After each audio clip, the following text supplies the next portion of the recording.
ప్రపంచానికి స్వాగతం. ఈరోజు పల్నాడు జిల్లా బెల్లంకొండ మండలంలోని శ్రీరామాంజనేయపురం రావటం జరిగింది. ఇది చూస్తున్న స్తూపానికి ఒక చరిత్ర ఉంది. 2004లో నర్సమ్మ అనే 11 సంవత్సరాల అమ్మాయిని ఇక్కడ పోలీసులు ఎన్కౌంటర్ చేశారు. ఆ సందర్భంగా 21 సంవత్సరాల క్రితం నేను కూడా ఇక్కడికి రావటం జరిగింది. అప్పుడు పోలీసులు చెప్పిన సంగతి ఏమిటంటే, నర్సమ్మ లాంటి బాలబాలికలు చదువులేక నక్సలైట్ ఉద్యమం వైపు ఆకర్షితులవుతున్నారని చెప్పారు. ఇప్పుడు 21 సంవత్సరాలు దాటిపోయింది. రాజశేఖర రెడ్డి ముఖ్యమంత్రిగా పనిచేశారు, ఆ తర్వాత రోసయ్య పనిచేశారు, తర్వాత కిరణ్ కుమార్ రెడ్డి ముఖ్యమంత్రిగా పనిచేశారు, చంద్రబాబు నాయుడు గారు ముఖ్యమంత్రిగా పనిచేశారు, జగన్మోహన్ రెడ్డి ముఖ్యమంత్రిగా పనిచేశాడు, ఇప్పుడు మళ్ళీ చంద్రబాబు నాయుడు గారు ముఖ్యమంత్రిగా ఉన్నారు. కానీ ఆ రోజు పోలీసులు చెప్పిన సంగతి ప్రకారం పిల్లలు చదువుకోవటానికి ఇక్కడ ప్రభుత్వం ఏ విధమైన బాధ్యత తీసుకున్న దాఖలాలు కనిపించడం లేదు.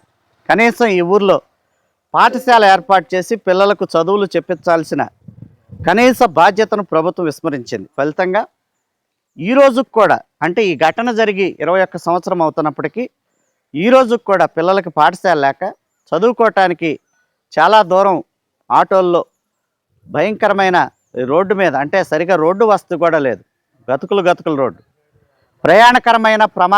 ప్రమాదకరమైన ప్రయాణం చేయాల్సి వస్తూ ఉంది. మరి గత ప్రభుత్వంలో ఏదో స్కూల్ బిల్డింగ్ నిర్మించామని చెబుతున్నారు. మరి కనీసం ఆ స్కూల్ బిల్డింగ్ నిర్మించిన వాళ్ళే కనీసం పాఠాలు చెప్పడానికి పంతుల్లో నియమిస్తే కూడా బాగుండేది, కానీ ఆ పని చేయలేదు. ఇప్పటికైనా మరి నారా లోకేష్ గారు ఈ ఉమ్మడి గుంటూరు జిల్లా మంత్రిగా ఉన్నారు, ఆయన విద్యాశాఖ మంత్రిగా పనిచేస్తున్నారు. మరి వారైనా జోక్యం చేసుకొని 21 సంవత్సరాల క్రితం ఏదైతే పోలీసులు పిల్లలు చదువుకోక నక్సలైట్ ఉద్యమాల వైపు ఆకర్షితులవుతున్నారని చెప్తూ ఉన్నారో, ఆ మాటని ఇప్పటికైనా కూడా నెరవేర్చుకోవటానికి చదువు చెప్పించి వారిని భావి భారత పౌరులుగా తీర్చిదిద్దే బాధ్యతను ఇప్పటికైనా ప్రభుత్వం తీసుకుంటే మంచిదన్న భావన చాలామందిలో వ్యక్తం అవుతా ఉంది.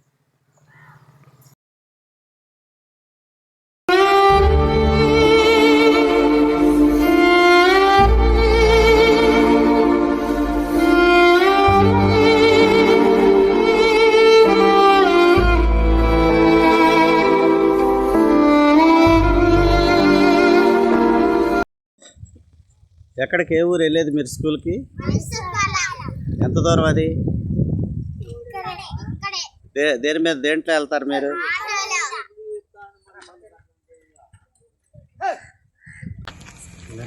నా పేరు Makkina Srinivasarao, AP teachers federation రాష్ట్ర కార్యదర్శి.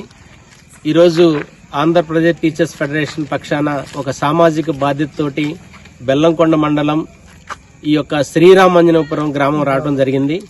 ఇక్కడ శ్రీరామాంజనేయపురం ఏర్పడి 1985లో ఏర్పడ్డా కూడా ఇప్పటి వరకు కూడా పాఠశాల ఇక్కడికి రాలేదు. మధ్యలో ఒకసారి 2005-06 టైంలో ఒక ఆల్టర్నేట్ స్కూల్ అయితే పెట్టారు, కానీ ఆ తర్వాత ఈ గ్రామంలో పాఠశాల పెట్టినటువంటి సందర్భాలు లేదు. గత గవర్నమెంట్ లో ఒక 2 గదులతోటి ఇక్కడ పాఠశాల ఏర్పాటు చేశారు, కానీ ఇక్కడ స్కూల్ మాత్రం శాంక్షన్ చేయలేదు. దాని కారణంగా ఇక్కడ స్కూలేజ్ పిల్లలు అయితే దాదాపుగా 100 మంది పైనే స్కూలేజ్ పిల్లలు ఉన్నారు. కానీ వీళ్ళు వెళ్ళడానికి ఇటు వెంకటాయపాలెం స్కూల్కి వెళ్లాలన్నా, పక్కన ఉన్నటువంటి ఎంఎస్ పాలెం స్కూల్కి వెళ్లాలన్నా కూడా దాదాపుగా 5 నుంచి 6 కిలోమీటర్లు. కొంతమంది అయితే ఆటోలకు వెళ్తున్నారు, కొంతమంది అయితే నడిచి వెళ్తున్నారు. మరి పేరెంట్స్ ఉదయాన్నే పనులకు వెళ్ళటం వల్ల కొంతమంది అయితే ఒక్కొక్క రోజు బడికి వెళ్లకుండా మానేస్తున్నటువంటి పరిస్థితి కూడా ఉంది. ఇక్కడ డ్రాప్ అవుట్ రేటు కూడా అధికంగా ఉంది.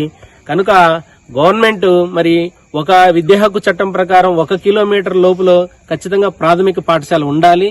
కానీ ఇక్కడైతే పాఠశాల కట్టారు, కానీ ఈ పాఠశాల శాంక్షన్ చేయకపోవటం వల్ల ఉపాధ్యాయులను కూడా నియమించినటువంటి పరిస్థితి లేదు.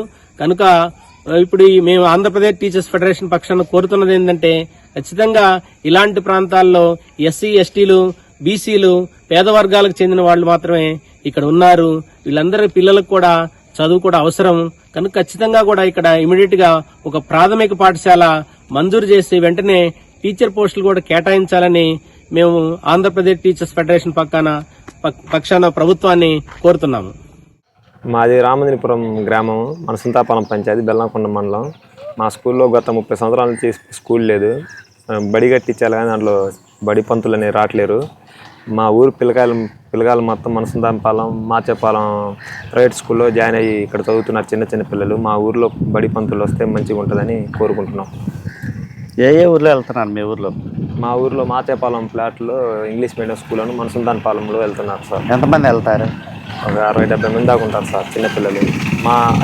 మా ఊర్లోనే బడి ఉంటే మా ఊర్లో పిల్లలు అయితే తల్లిదండ్రులు ఒక రోజు 2 రోజులు ఉండి కూడా ఇక్కడ అలవాటు చేసి వెళ్ళిపోదు సార్.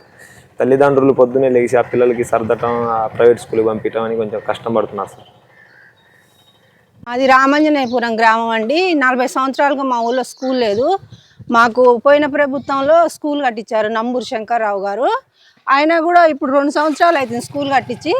ఇంతవరకు ఏ సారు ఎవరు వచ్చి ఇక్కడ పిల్లలకి ఇబ్బంది అవుతుందని చూడట్లేరు. పక్కూరు మనసింతాపాలెం వెళ్ళి వస్తున్నారు పిల్లలందరూ, ఎవరు పట్టించుకోవట్లేరు స్కూల్ గురించి. ఇలా రేచెట్లు ఇవన్నీ మొలుస్తున్నాయి. గవర్నమెంట్ దీని గురించి కొంచెం పట్టించుకొని మా ఊరు పిల్లలకి కొద్దిగా సహాయపడాలని కోరుకుంటున్నాం మేము.